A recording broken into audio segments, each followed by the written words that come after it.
ಇದೊಂದು ಸ್ವಲ್ಪ ಬೇದದ ಈ ಸ್ವಲ್ಪ ತೆಗೆದು ಕೈಯಾಡ್ಸೋಣ. ರೆಡಿ ಆಯ್ತು ನೋಡ್ರಿ ಮೂಲಂಗಿ ಪಲ್ಯ. ನೀವು ಟ್ರೈ ಮಾಡಿ. ನಮಸ್ಕಾರ. ಇವತ್ತು ಮೂಲಂಗಿದು ಪಲ್ಯ ಹೆಂಗೆ ಮಾಡೋದು ಅಂತಂದು ಹೇಳ್ತೀನಿ.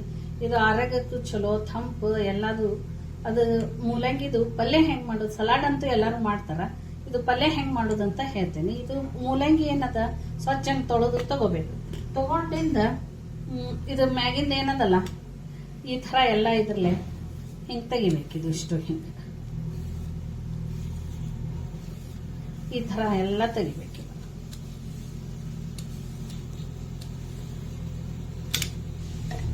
ಈ ಥರ ಪೂರ ಎಲ್ಲ ತೆಗೆದ ಮೇಲೆ ಇದನ್ನ ಕಟ್ ಮಾಡ್ಬೇಕ್ರಿ. ಇದು ಹೆಂಗೆ ಕಟ್ ಮಾಡೋದು, ಇದು ಸೈಡಿಂದ ಎಲ್ಲ ತೆಗಿಬೇಕಿದು. ಇದನ್ನ ತೆಗಿಬೇಕು. ತೆಗೆದು ಇಂಥದೊಂದು ಹೆರ್ಚುದು ಇರ್ತದಲ್ಲ, ಹೆರ್ಚು ಮನೆ ಮೇಲೆ ಇದನ್ನ ಈ ಥರ ಹೆರ್ಚ್ಬೇಕು. ಈ ಥರ ಹೆರ್ಚು ಮನೆ ಮ್ಯಾಗ ಈ ಥರ ಇದನ್ನೆಲ್ಲ ಹಿಂಗೆ ಪೂರ ಹೆರ್ಚ್ಬೇಕು. ಪೂರ್ತಿ ಆಗುತ್ತಾನ ಹೆರ್ಚ್ಬೇಕು. ಇದು ಹೆರ್ಜಿಂದ ಇಷ್ಟ ಆಗ್ತದ ನೋಡ್ರಿ. ಇದೇನು ಮಾಡ್ಬೇಕು, ಈಗ ಒಂದು ಪಾತ್ರೆ ಒಳಗೆ ನೀರು ಹಾಕಿ ಹಿಂಗ ಒಂದು ಪಾತ್ರೆ ತಗೋಬೇಕು. ಅದ್ರೊಳಗೆ ನೀರು ಹಾಕಬೇಕು. ನೀರು ಹಾಕಿ ಇದಿಷ್ಟು ಹಾಕಬೇಕು. ಇದಿಷ್ಟು ಒಂದು 2 ಮಿನಿಟ್ ಬೇಡ 3 ಮಿನಿಟ್ ಕುದಿಸ್ಬೇಕು. ಒಂದು ಸ್ವಲ್ಪ ಗ್ಯಾಸ್ ಮೇಲೆ ಇಡಬೇಕಿದ್ದು. ಒಂದು 2 ಬೇಡ 3 ನಿಮಿಷ ಗ್ಯಾಸ್ ಮೇಲೆ ಇಡಬೇಕಿದು ಕುದಿಯಾಕ. ಈಗ ಒಂದು 2 ನಿಮಿಷ ಸ್ವಲ್ಪ ಕುದಿಬೇಕದು. ಅದ್ರ ಮೇಲೆ ಒಂದು ಸ್ವಲ್ಪ ಒಂದು 5 ನಿಮಿಷ ತೆಗಿಬೇಕು. ಈ ಥರ ಬುರ್ಗ ಬಂದಂಗೆ ಇರ್ತದ. ಏನು ನೋಡ್ರಿ ಈ ಥರ ಇರ್ತದ. ಇದನ್ನ ಈ ಸದ್ದು ಏನು ಮಾಡೋದು, ಇವೆಲ್ಲ ನೀರು ಬಸ್ದು ಇದು ಒಂದು ಕಡೆ ಬೇರೆ ಮಾಡಬೇಕು. ಇದು ಬಸ್ದು ಬಿಡನ್ರಿ. ಈ ಥರ ಇದಕ್ಕೆ ಸುರುವಿನಿ ಇದೊಂದು ಸ್ವಲ್ಪ ನೀರು ಇಳಿಬೇಕು. ಈಗ ಸ್ವಲ್ಪ ನೀರು ಇಳಿತನ ಒಗ್ಗರಣೆ ಹಾಕಕ್ಕೆ ರೆಡಿ ಮಾಡೋಣ. ಈಗ ಒಗ್ಗರಣೆ ಹಾಕಕ್ಕೆ ಗ್ಯಾಸ್ ಮೇಲೆ ಒಂದು ಪಾತ್ರೆ ಇಡೋಣ. ಗ್ಯಾಸ್ ಹಚ್ಚೋಣ. ಅದಕ್ಕೆ ಸ್ವಲ್ಪ ಎಣ್ಣೆ ಹಾಕೋಣ. ಎಣ್ಣೆ ಬಿಸಿ ಆದಮೇಲೆ ಸ್ವಲ್ಪ ಜೀರಿಗೆ, ಸ್ವಲ್ಪ ಸಾಸಿವೆ ಹಾಕಬೇಕು. ಈಗ ಹಾಕಿ ನೋಡಿ ನಾನು.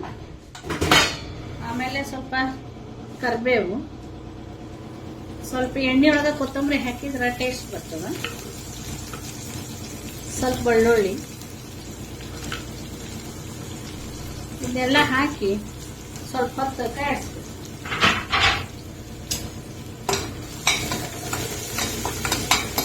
ಕಾಯಿ ಹಾಕ್ಸ್ಬೇಕು. ಹಿಂಗೆ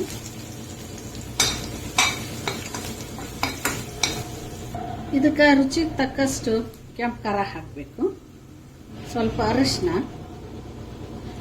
ಒಂದು ಸ್ವಲ್ಪ ಉಪ್ಪು ಹಾಕಬೇಕು. ಅದು ರುಚಿಗೆ ತಕ್ಕಷ್ಟೇ ಹಾಕಬೇಕು. ಸ್ವಲ್ಪ ಉಪ್ಪು ಹಾಕಿ ಕೇಳಿಸ್ಬೇಕು. ಇದು ನೀರು ಹಾಕಿ ಇಟ್ಟಿದ್ವಲ್ಲ, ಇದೆಲ್ಲ ನೀರು ಇರೋದ ಇದನ್ನ ಹಾಕಿ ತಯಾರಿಸ್ಬೇಕು.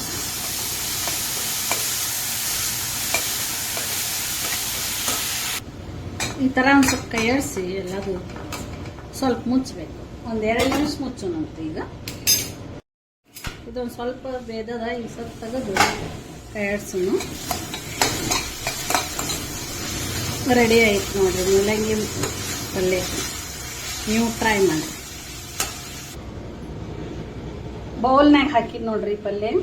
ಮೂಲಂಗಿ ಪಲ್ಯ ರೆಡಿ.